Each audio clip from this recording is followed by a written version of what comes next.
And Katsina State Governor-elect Dikko Radda has vowed to deploy technology to address terrorism when he assumes office. He's also promised to make deserted farmlands accessible for cultivation. Radda met with President Muhammadu Buhari to present his certificate of return issued to him by INEC.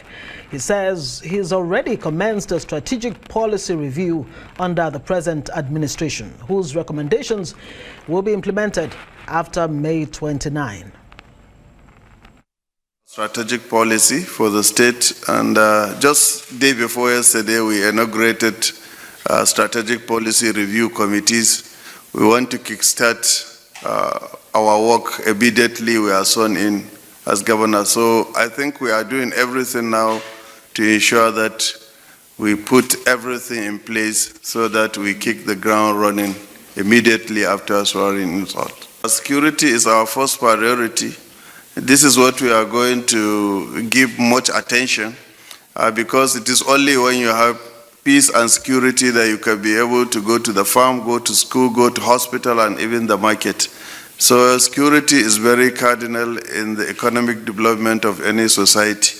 And agriculture is one of the major areas of employment in our state, and it's a major area of livelihood to our people. So we must provide security to our people, and we promise to involve the locals, and we promise to involve use of technology in tackling the security issues in my state.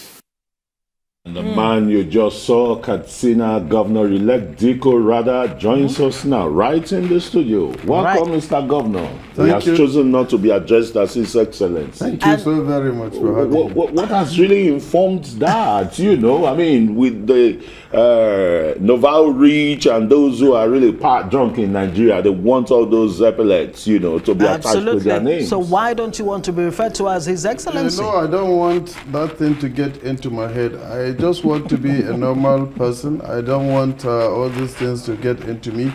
And I think that was the major reason why you see some people become so arrogant in discharging their responsibility. But this is a mandate given to us by the people, and we shouldn't be intimidating the people. Rather, we should face them and then do the right thing for their development.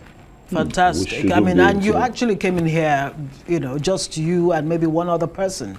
And one wonders if, when you're sworn in as governor, are things going to remain that way? Are you going to be as simple as you know, seem to be now? Honestly, whoever knows me right back, he knows that I don't like pampering. I don't like crowd. I always like to walk in simply in any place and then do my thing as a normal person and leave. I want to look at, you know, it tempers the nomenclature of Nigeria's late president and one-time governor of Katsina State, Yaradua. You have the same, you know, philosophy. Are you going to do the town hall, the American political, winning strategy where you take developments to the people and the people see it? I know I must pray to him whenever his name is mentioned, because he mentored me. He taught me all those things. He bring me into the limelight of the politics. He was the first person to appoint me as the caretaker committee of a local government, and that was how I came into limelight of political space in the state and in the country, and I think I must be grateful to him. And I've learned a lot of things from him. If you have problems when he was alive, when you present any problem to him, he throw out solution to you. And he was so humble. I've never seen a leader who was as humble as himself. I've never seen a leader who has what it takes to make development easy and reach to the people.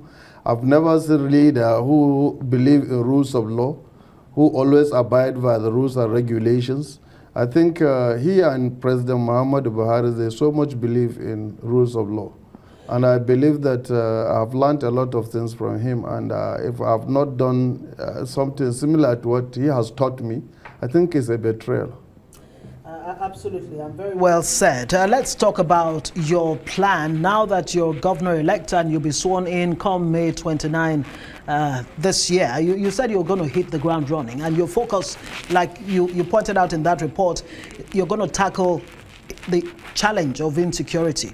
How are you going to be able to do that? Because the apparatus of, providing, ensuring security is really not in your hands. Your chief security officer on paper, but in actuality, directives are taken from the center. How are you going to, work that out? Yes, I have heard that from so many quarters, and I read it, and I'm quite aware of that. Police and the army are being controlled at the center. But as a governor of a state, you can't fold their arm and the people will be slaughtering your people, and you just watch because the police and the army are not in your control. What I intend to do if I'm sworn into office is to involve the locals. And what we intend to do is, when you want to recruit police or army, you will see a lot of young men, energetic and able, who wants to join. But unfortunately, maybe they are recruiting 10, 100, or 150. But you will see thousands of them. And these people remain in their localities. We push out those people who have what it takes to join police or army. And these people, we train them, we give them all the necessary equipment they may need it, and then join them with the conventional security so that they protect their fathers, their mothers, and their children. Because you will not expect a person who is in that community to connive with anybody to molest his family or to do anything harmful to their family. So we feel that we should equip them, train them, and get them on board so that they join the conventional security apparatus. And that was the only way you can get it, because you gather intelligence from the local. The locals have so much information that you may not imagine.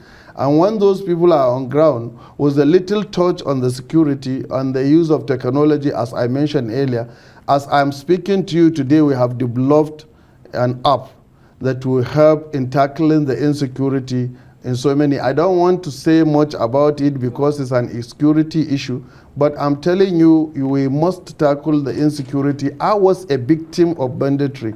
My blood brother, same father, same mother, was killed in his own house by this bandit. And my blood brother, same father, same mother, was also kidnapped.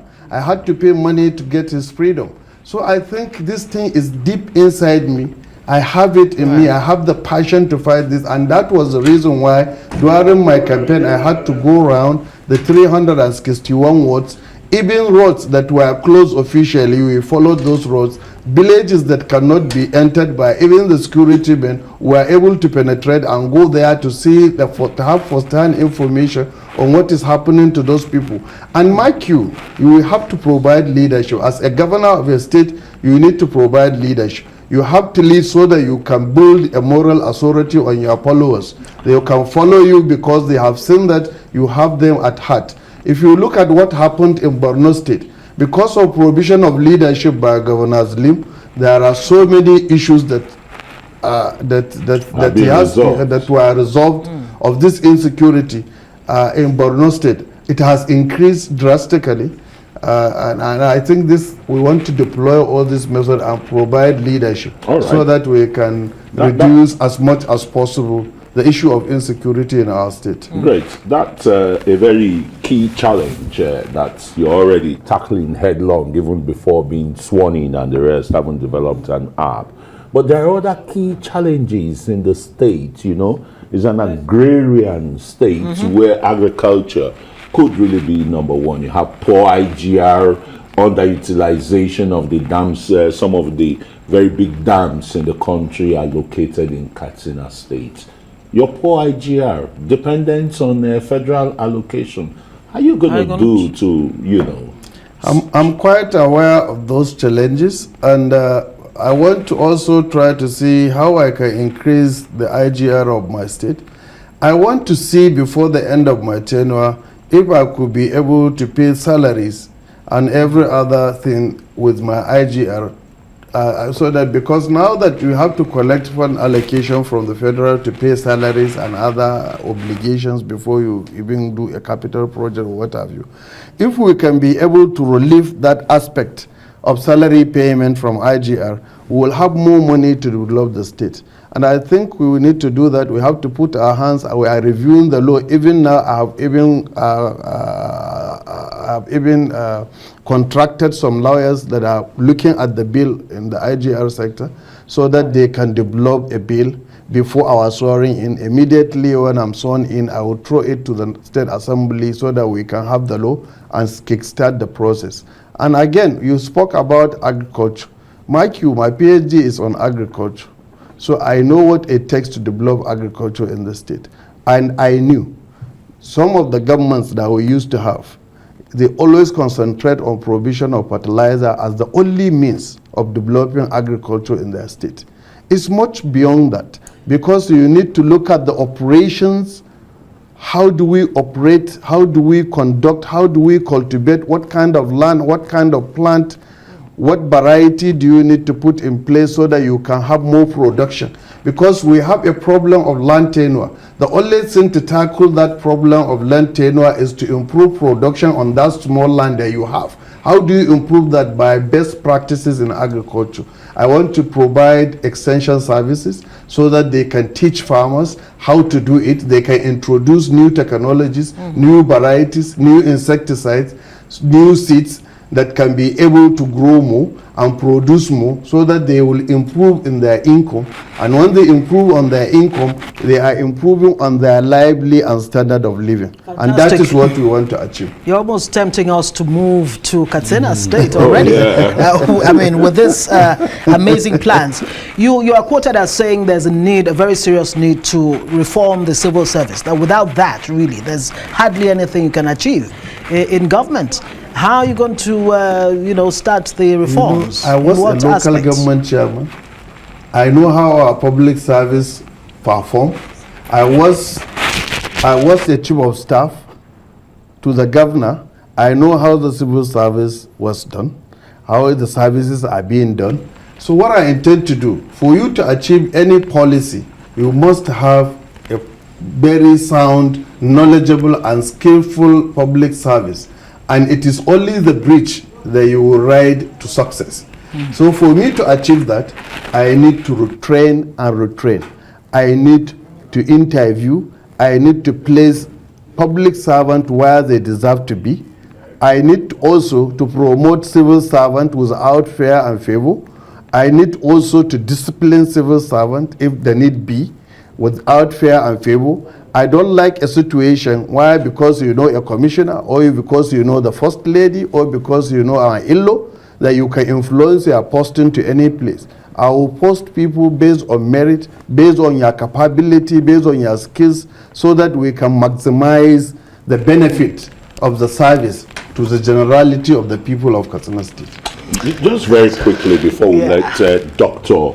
Dikko Radda leave, in 100 days, what do you want to achieve? My 100 days, that is where the politicians miss the road. They promise hell and it ends up nothing. What I will try to do in the first 100 days is to lay a solid foundation for the successful tenure of my regime. Fantastic. It would be nice to know what that foundation would look like, but unfortunately we're done with this conversation. I will look forward to more conversations with you, especially after the first 1 or 2 years. All right, Dikko Radda is the governor-elect, Katsina State. Don't forget to add PhD. PhD.